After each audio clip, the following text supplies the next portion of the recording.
মেরে ফেললো আমাকে। দাদা কি হয়েছে? আমার পিছনে গুন্ডা তাড়া করছে, আমাকে মেরে ফেলবে। আমাকে লুকানোর জন্য কোথাও ব্যবস্থা করে দিন। আচ্ছা, আপনি আমার দোকানের পিছনে গিয়ে লুকান। আচ্ছা দাদা, কোন দিকে যাব? এই উপর দিয়ে আসেন। আচ্ছা, আপনার এদিকে কোনো কুমারী মেয়ে আসছে?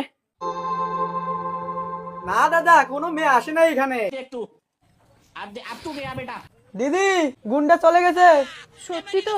হ্যাঁ দিদি, আপনি এখন যেতে পারেন। আচ্ছা আমি পিছন দিকে যাই। হ্যাঁ, ভালো কথা, আপনি পিছন দিকে যান, আমি এদিকে গুন্ডাকে দেখছি।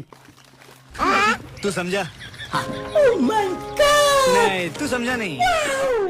मारो मुझे, मारो मारो मुझे।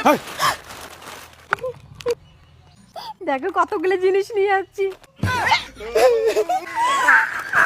এটা মুই।